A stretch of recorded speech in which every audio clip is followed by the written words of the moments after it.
Well, good evening, internets. It's me, DP Knudten, with another edition of BOOKWARD BOUND, my 301-day journey from I should really do this to done.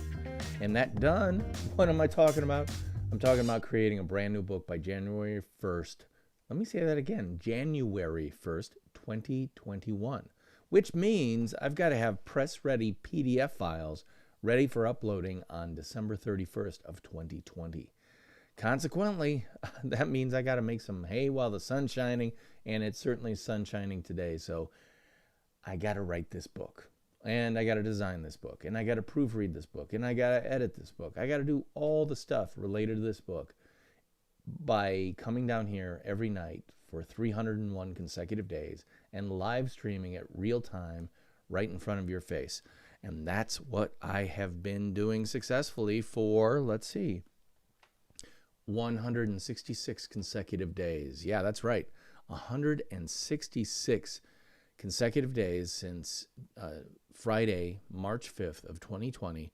I've been down here working on the book. And sometimes it's been a little bit of a slog. Some nights it's easier, some nights it's harder. Well, tonight I'm not even sure what I'm going to be working on, other than I'm going over to Scrivener, the application I'm using to actually write this book. And I'll bring it up right here, and you can see what it looks like. Over here, you write the book. On this side, you've got sections and chapters, whatever you want to call them.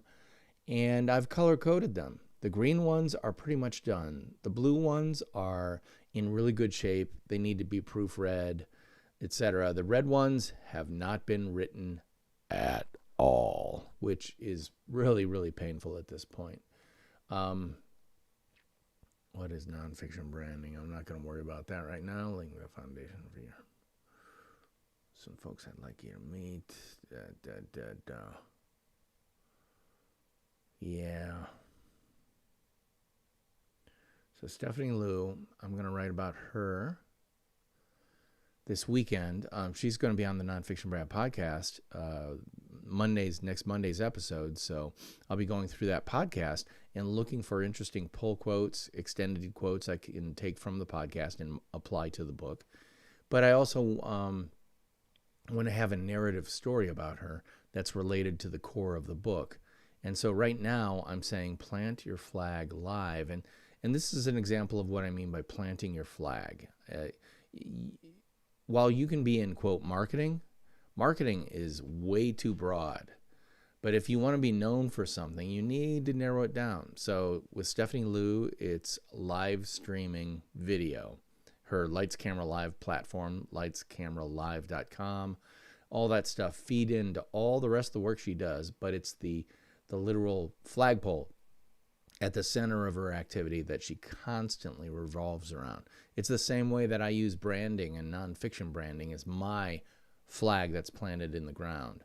That doesn't stop me from commenting on everything from typography to color choice to whatever I want to talk about, as long as I can close the circle and make it about branding, nonfiction branding especially, because that's the thing upon which I am hanging my hat. So Stephanie, I'm going to write about her after I edit the 2 podcasts episodes that I'm doing with her. I'll be editing one this Saturday and then the second half of the conversation the following Saturday. So I'll probably start writing this maybe over the weekend. Yeah, maybe. Differentiation, then demonstration. Laying the foundation of your nonfiction brand. Is it too much to call them brandles?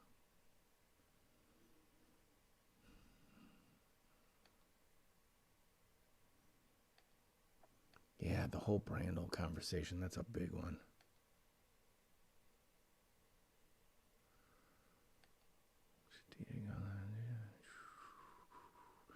I want to do something before I get too far. And that is, I want to go from the title page all the way to the bio at the back and get a word count. Now, Scrivener, one of the good things about Scrivener is it gives you a running word count down at the bottom here. And so right now what it's doing is it's counting up all the words in the book right now. 43,000. I'm sorry, 43,666. So 43,666 divided by 300 words a page, roughly 145 pages with photos and other stuff. That'll probably take it to 165 pages at least. But when this is compiled into a book, it's actually going to be more pages than that. So I think we're probably close to around 200 pages. I think I actually want to compile this just to get an idea. Now, compiling is what you do in Scrivener when you basically say, I want to see what this whole book looks like as a single document rather than as a bunch of chapters. So when I hit compile, it allows me to compile it as any number of types of things, like a paperback that is 5 inches and change by 7 and 8/1, but I'm doing 6 by 9. So I'm going to compile this as a 6 by 9 paperback, and this will take a few minutes to go through. I'm going to go. Today is the last time I compiled it was the 10th, so 10 days later I'm compiling it again, just because I want an idea of how many actual pages are going to be in this book when all is said and done.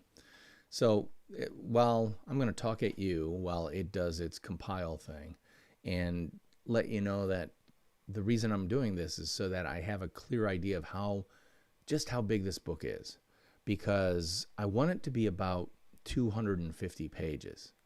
That's more than enough to give it heft and weight and the perception of quality and diligence and depth and all that stuff. But anything more than that, and frankly, people aren't going to pick it up, because this is a business book. This is not J.K. Rowling writing the 4th book in a series about a kid who's a wizard. It's about building your nonfiction brand, and it's for people who are busy, who are working all day, who have family life, and who are trying to better themselves, so they don't have a lot of time. So I've got to be realistic as an author and say, you know what? I need to be respectful of my audience's time and attention. So to do that, I want to create a 250-page book, not a 325-page book or something like that. There's also an argument to be made about the economics of self-publishing, where you are actually charged for the books that you self-publish, and depending on how you price it and stuff like that, that can make a big difference on how much money you actually make on the book. And there's like this fine line between, it's got to be at least this big, but if it's more than that, then the cost of actually printing the book eats into any potential profits that you might make and stuff like that. So that 250-page mark for me is, I think, a sweet spot. And that's why I'm paying such close attention to how many pages are actually in this book. Because, again, I could put too many in, frankly. I really could put too many pages into this book, and then the economics of it just are not making as much sense as it should. That said, Scrivener continues to compile, and it's taken a while, and it will take a while because there's no way that I can hurry the process. But I'll show you what I'm looking. Well, actually, I got whirling beanbag of death right now, beach ball of death, because it's really going. I'm going to ignore that, and we're just going to keep compiling the book. But it's important because my first book, which I can show you right here, Rotoma, the ROI of Social Media Top of Mind, is a nice sized book. It's, let's see, I think it's got a total of 214 or 216 pages, something like that. So the book I'm writing right now is at least this big. It's probably going to be another quarter size wider, if you will, with more pages. So, a book like this, 6 by 9, 214 pages, that's a valuable book, assuming the content inside is any good at all. So I want this book to be a little bit bigger than this, but as packed with information and all that as the first book I did is. All right, so let's see. I think it's this one. I'm opening it up in Word because I've compiled this as a Word document. And I'm going to kick on over here, and you can see right now Word is kind of churning through down here how many pages are in this bad boy. And you'll see this number go up as it chunks its way through the book. And some of these pages are not full pages. You know, like this page is actually saying it's 2 pages. It's only 1. I have to go in and fix formatting. There's some formatting issues there, et cetera, et cetera. So it's not an absolute perfect count of pages, but just going in here and going all the way to the end of the book.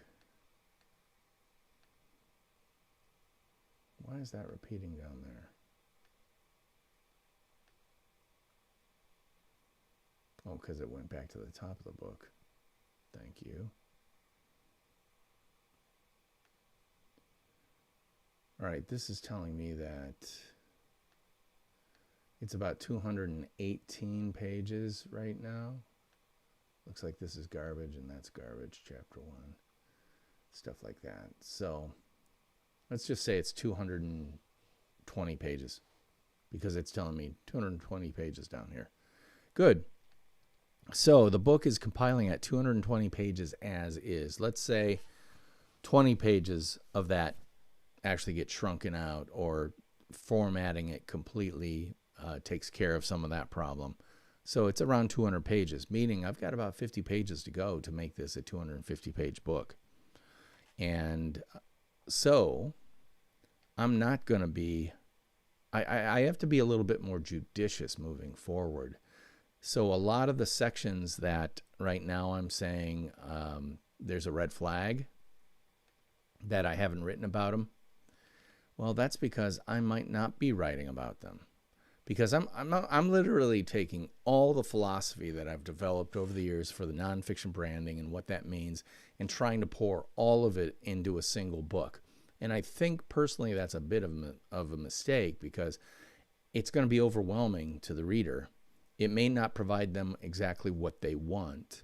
You know, I can't go all philosophy on them. I have to provide some actual, here's what you can do today wins so that they see the value of the book. And perhaps I need to save some of this stuff for a second book, or maybe I'll hint on it in this book and then amplify it in a next book. So just knowing that I'm at that 200 pages mark right now makes me sleep a whole lot easier because I've got a ton of stuff to write. Like the Stephanie Liu section is likely to be 4 to 5, maybe 6 pages. There are other people I want to write about as well that'll be just as long. Let's see, I want to get Paul Raimondo in here. What do I want to document? Yeah, he's the document. I think I might have talked about him already. See, this is the problem too. I've been writing this so long I've forgotten what I've written about. Don't create document. There you go. Where is that?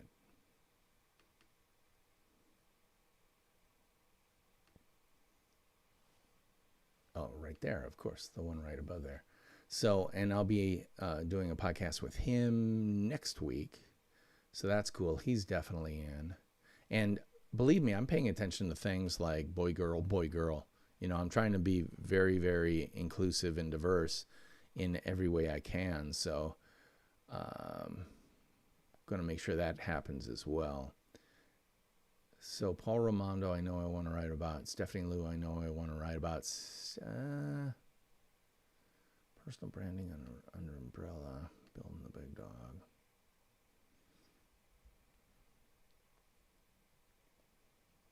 Yeah, I can talk about Sarah about that. I should get her on the podcast again and find out what she's doing, because she's a really interesting story as well. So maybe that's what I'll do when I get off the horn with you guys. I'll go ahead and email her about seeing if she wants to come on the podcast again so I can get an update to her story to include in the book. Because, I'm a big believer in the fact that people learn best by storytelling, by literally the transmission of information via telling a compelling human story. So when I tell you the story of Sarah Gross and that she was a dropout from the University of Syracuse, she had 4 jobs in less than a year, and now she's found the place and she's kicking butt and she's doing all this stuff. It makes a really compelling story, especially from the point of someone who set out purposely to build their personal brand on just one social media platform alone, and that platform is LinkedIn. So I think that's a really compelling story. So I need to get Sarah on the podcast. So I'm making a note to self, Sarah, schedule podcast.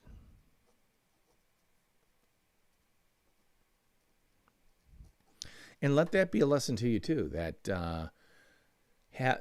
all the work that I put on it to create my podcast, I take some of that work and leverage it into a book.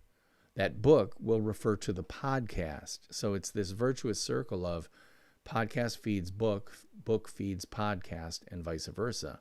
And then I'm starting to do more live streaming stuff too. And if LinkedIn ever gives me LinkedIn Live, I keep asking very, very nicely, but they haven't responded as yet.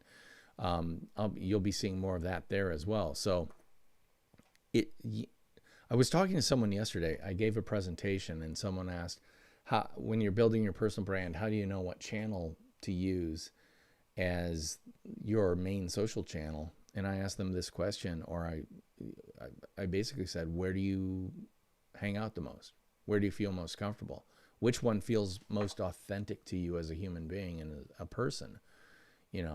Ideally, that's the one that you should do, but you've got to keep in mind that if you're building a personal brand that has a professional adjunct, personal professional brand, you've got to be very diligent about what you do, because if you're too much information flinger on Facebook and a very judicious LinkedIn user, that's good, but it's not as good as being a judicious LinkedIn and Facebook and Instagram and other Twitter and everything else user as well. So that's totally key to building a personal brand and knowing who you are. So, and one of the things I told them during the presentation was, it's really funny that I'm a writer who hates to type. But it's true. I hate typing. I'm a terrible typist. Well, I'm not terrible. Yeah, I'm pretty bad. And however, I have no problem with going on camera or being in front of a mic or sharing ideas or just going on in these channels. And that's when I realized those are my channels. Me doing a blog where I have to crank out a 600 to 1,000 word blog post every week or a couple times a week just ain't going to happen, because I'm a writer. The writing I do is paid for by somebody else. I write their stuff. I don't feel like writing my own. And if I do, I'm writing a book instead of a blog. And maybe that's not the smartest thing, but that's what feels right to me. And that's the key to building a personal brand that actually works. It has to be completely true and completely you. And you've got to be completely true with yourself about what actually works best for you. Right now I'm doing this live to you, an audience of who knows how many or nobody at all. But I don't care, because this feels right for me. It's the way that I can get my voice out there. I can share of myself, and I can try to leverage the power of social media in a way that can help other people. So that's why I'm doing this. And that's also why I'm happy to say I'm done for tonight. I've got a game plan moving forward for the next couple of days. I didn't get a lot done on the book, but that happens sometimes because life intervenes, and some days you're just like, I don't feel like typing tonight. I don't have anything on my mind that I really want to get on paper. So instead, I did what I did. Come up with a game plan, get ready for tomorrow and the weekend and everything else, and prepare myself to get this book done by the end of the year so I can publish it on January 1st, 2021. That's what this whole thing's about. And it wouldn't be possible if you weren't there, because you're the peer pressure that's forcing me to come down here and do this. So thank you very much for that. I'm DP Knudten with the Nonfiction Brand podcast, which comes out every single Monday. Please check out this week's episode with Justin Baker. It's the second half of a two episodes that talk about his business, Fuzz Social, which is located in Los Angeles, where he works with voiceover artists, musicians, and actors to build their personal brands via social media. Kind of cool. Great conversation. I hope you'll check it out. And you can find it wherever fine podcasts are free. Just search Nonfiction Brand, and you're sure to see it, typically with my smiling face along with it in black and white going, or hi. Anyway, check that out, and I'll see you. And also, subscribe, like it, subscribe, refer it to other people, and review it. Please review it. That helps other people find it. So until then, check out the podcast and check back here tomorrow night, because I will be back here doing something to move this book forward. Thanks very much for the help. That's it for me tonight. So until then, until tomorrow night anyway, theme music, take us on out.